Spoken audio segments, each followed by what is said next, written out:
Hi guys, Luetin here, and I'm back with another gameplay. Now, you may have just watched my video, which will have gone up before this one, showing my review of the FragFX controller. And this is a full round of me using it, so you can see just how it kind of gets to grips. I think I have a few fails and a few kind of like whatevers, because I'm still getting used to the controlling, and sometimes when I get a turn it kind of freaks out because I'm not used to it, and I'm like, what the hell was that? So there's a few bits and pieces like that, but for the most part I think it's all good, so we'll see what happens. Now you can see I'm just setting up my squad to begin with. I haven't left anything out of this one, so you've got all of the lovely menu bits and pieces. And we're playing Wake and we're defending. The funny thing was as well was after this first base I had a couple of the enemy guys saying, "Are you going to kick your whole team?" Well, we'll see who's laughing by the end of the round, won't we?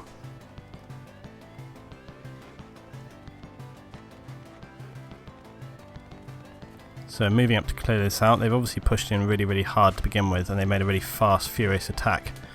And that was a bit of a fail there by me. I didn't expect anyone to come there, and it was probably a stupid thing to do.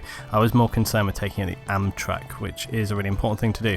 Something that I said to the guys in this video as well, I said, something that people fail often to do. If the driver has jumped out of an Amtrak and it's just sitting there, now you can't take that vehicle, but don't leave it there if it's not destroyed, because it's still a mobile spawn point and you can have people spawn off it. Even if it's down to 10%, you need to destroy it. So just watch whilst we're playing here, the control of the gun and so on. You can see it was leading me up a little bit there, and I'm still getting used to how it leads. A bit of a fail. And that's really how this mouse chuck thing goes. I've been getting used to it. Overall, out of a total game, I'm performing better, and the accuracy has been better, and I'm finding I get better control, especially at kind of medium to long range. You get better control because you can hold your ability more, and you can also your ability to scope and ADS is increased. But learning to just control that recoil and control how it's moving, it's definitely better than a controller, that's for sure. It's better than an analog controller, but it's still a learning curve, and I literally have only had a certain amount of time to play with this, so we're still getting used to it. But overall, I still think it's an absolutely fantastic purchase, and we're just kind of clearing things out here. Now, we can't be everywhere at once, and really I wanted to try and hold control of B. I didn't really want to go down over here. There's enough guys over there, and I am doing my job here of trying to take down the Amtrak. Interestingly, most of the time when we play this map, I make a real point of saying we've got to take down the helicopter. It kind of didn't really cause us too many problems in this match. And this is kind of also what I've said before, you need to look at what's going on and prioritise. There's no point wasting a huge amount of time trying to take down the helicopter if it's not really doing anything. And you can see from this game, Heli hasn't really been hugely involved in this map. It's been around and it's kind of put a few hits on us and stuff like that, but it's not really done anything. So therefore we haven't prioritised that. We haven't, focused to take that down. What these guys are doing is they're pushing in hard on the ground with the Amtrak and trying to overwhelm the base with numbers. So therefore we have to stay on the ground and deal with that threat. There's no point setting up SOFLAMs and trying to focus down the helicopter if it's not really doing anything. And you can see their little plan kind of worked there. They overwhelmed it. Now, I also get this kind of comment as well. My favourite comment is people saying, well, you lost that base, but you weren't doing anything. Well, I was doing something. I was staying over at B, making sure that they didn't flank it, so we lost both bases at the same time. This was a big fail, I remember. Look at this, all over the place. Really poor. That wasn't good. Yeah, people often say this, and I've saw it on a couple of videos where people say, well, you're all very one to criticise Luetin, but you weren't doing anything in that round. People need to get over this. This is the problem with why people lose the bases so quickly. They think that if you're sitting somewhere and there's nothing going on, therefore you're not helping your team and you're not doing anything. That is the most backward thinking idea you could really have. If you are in a position and there's nothing going on, what you're doing is you're preventing, you're denying that route to the enemy by staying there. Because the moment you leave that position, and I guarantee, because this has happened a million times to me, the moment you leave that position is the moment they will come around, flank you and take the base. You need to have people in the areas. And look, I decided to get over here and clear these guys out because they've been over here for a long time, and they've been, you can see they're sort of all spawning over here off each other. They're coming from this area.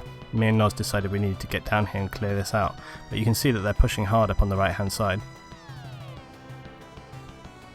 using jeeps and boats, etc, etc, etc.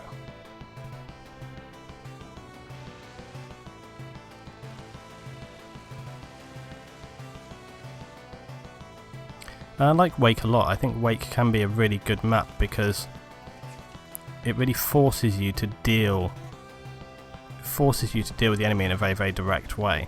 Some maps you really can flank quite far, but with Wake you can't really flank in a massive, massive way. You can with the boats and all the rest of it,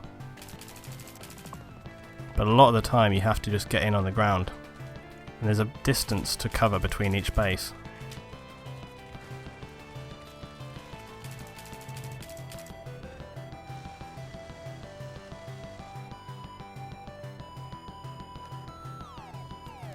So we're just making sure this area is clear.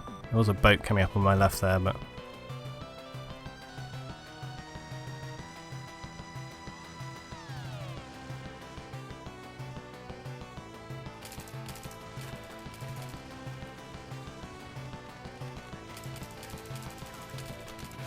yeah, see, this is what I was talking about. It's some of these moments where you think you'd have a really easy kill. Still, for me, whilst I'm getting used to controller, it's still not absolutely perfect because trying to get used to how it pulls down, up and moves, it's a learning curve and it's not quite there yet. I need to put some more time in. But as I say, overall, still doing a lot better. The games that I've played have been better than normal.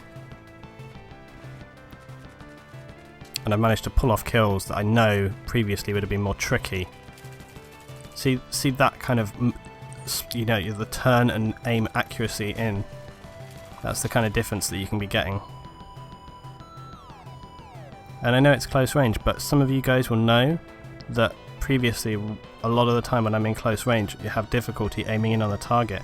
It's because with the analog it can be very difficult to be precise moving from a close range target. At long range it's not so bad because often, you know, their speed is such that you can kind of match their movement a little bit more. But those close range engagements on analog can be tricky just because of the, you know, it's the input lag and the sensitivity of the controller, the amount of control that it gives you, it can be more difficult. Whereas with the frag and the PC sort of mouse setup, I find it's much easier because you can move, turn, and you can literally click from left to right. So if a guy is moving left and right at close range, you can just move the mouse, click, and you can take those guys down. You can't do that with the analog. It's not the same, and you don't have the same amount of control. So those kind of close range engagements, like for example, I played some close quarters maps, seriously tearing it up, and I really noticed a big difference. See, this is the kind of thing I'm talking about. Like, I just kind of wasn't aiming down enough, and irritating me, but I'm sure it'll come with a bit more practice when I get used to just the kind of movements and the parameters. That was a good shot there by Cobra. Good shot with the QBZ at that range.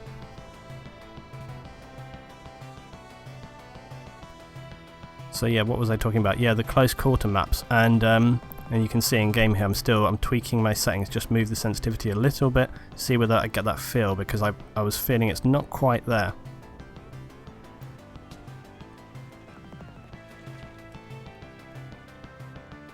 So, and when we're talking about the close quarter maps and how I got on in those games, and I really found that in those games I was tearing up a lot of situations that I would have found more difficult before, notably the really, really close quarter engagements where someone comes around a corner and they're right there in front of you.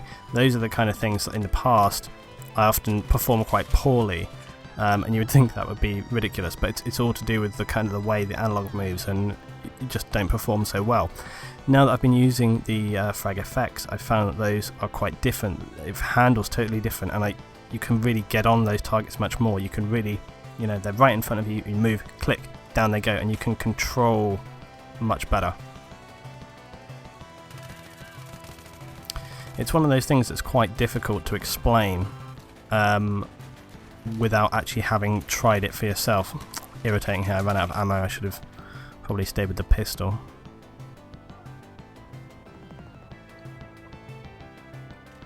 Okay, so moving on to the next base. And they kind of slowly overwhelmed us there, just with numbers just taking it down. But as I've said before, you noticed a lot of our team were sitting slightly back from the target instead of moving forward. And a good point, and I need to make a video about this as well. I've got to do my golden circle video, and I know a lot of people, I keep saying that on like every single video, I've got to do this video, I've got to do this video. I am going to do it. I've got to script it, find footage, design it. It takes a little bit of time to make these more designed videos.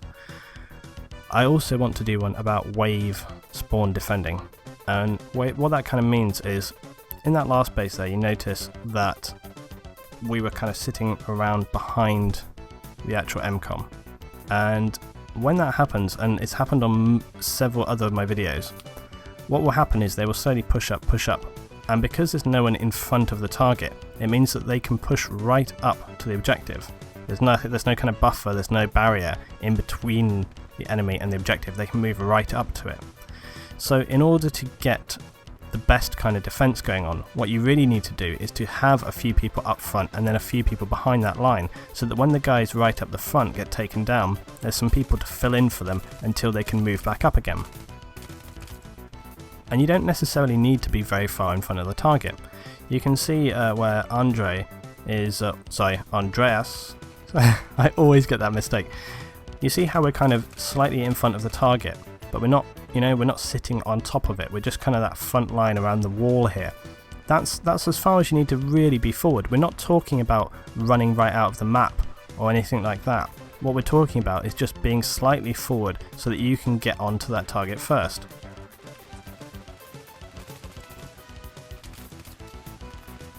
You can see they're sweeping in here on A.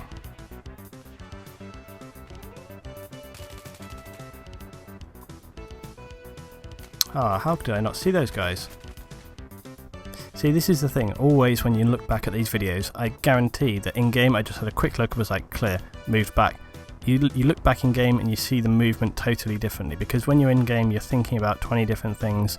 You're trying to think, okay, where's the guys, where's here? You're listening to information from your teammates, and a half-second look like that, you can look and you can miss something extremely. Like, see, I noticed right then as well, guy to my left jumping out of that doorway. I didn't spot him.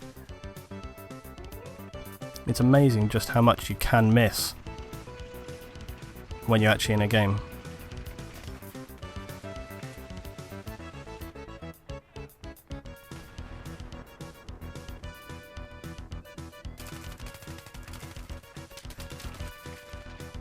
And this is a really good way to take A. I've said this before, an excellent way to take A. If you can pick up the boat, these guys have just pushed down the hill here because we didn't have enough people over here. You see on the map and stuff, there's still a lot of our blues on the left hand side over towards B, or there was anyway. There's also some guys that are sitting back a little bit. Come on.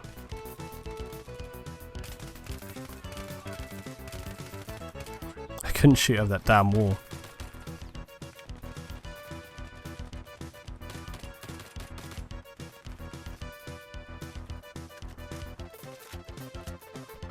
So we've managed to clear this one out, and we're moving on now. But yeah, if you're attacking, I've done it on another video as well. Great way, grab the boat, come under the bridge and round to A, and I think the guys actually do that, the enemy do that in a minute. And it's a really fast way to get a full team onto A, because you can just ram the boat straight up onto the beach there, and you'll be on A in seconds.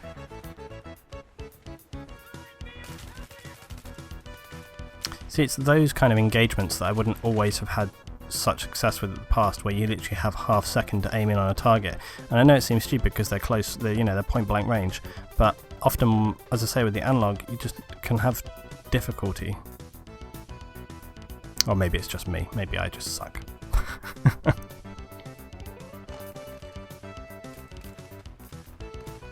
But I'll be posting up more footage of this and talking through various sort of exercises and things that I've been doing, how it's going. And you can see yourself from the footage the difference. I have a video of, what map was it? Zebra Tower. And I think I have one of Donya Fortress as well. It's weird that the helicopters had such a small role in this map, this round, because usually on this map it plays a devastating, you know, it's the thing to take down. I'm kind of surprised that they've used it so little. Either that or our team have just been using it, you know, devastatingly taking it out and I didn't even notice.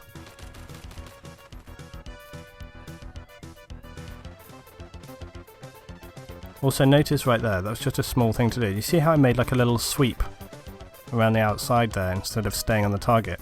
There was 2 of my guys on B and I was pretty confident that they were going to get the disarm. So I didn't try to get the disarm, I didn't stay in the room. I did a sweep around the area to make sure it's clear. And that's something as well that I find rarely happens.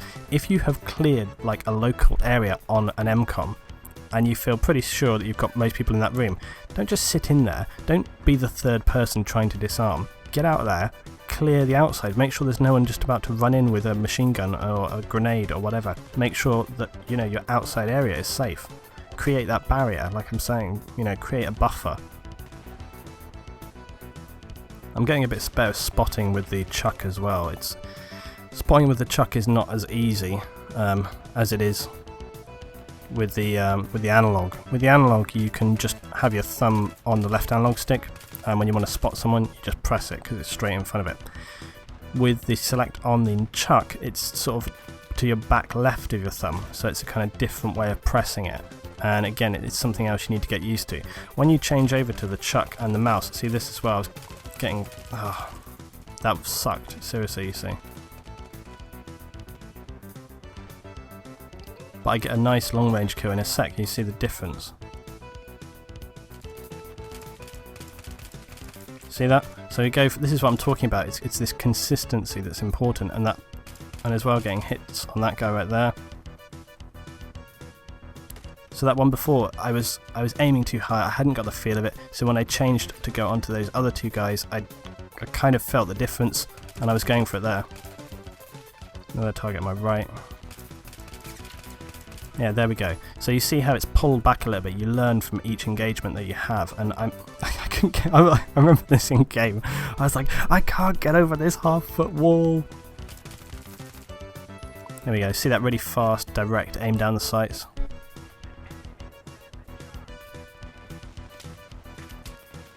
And I think this is the bit where I was talking about where they've pushed down here with the boat and secured it with quite a few guys. The AEG, such a good gun. I know some people don't like it, but I really do.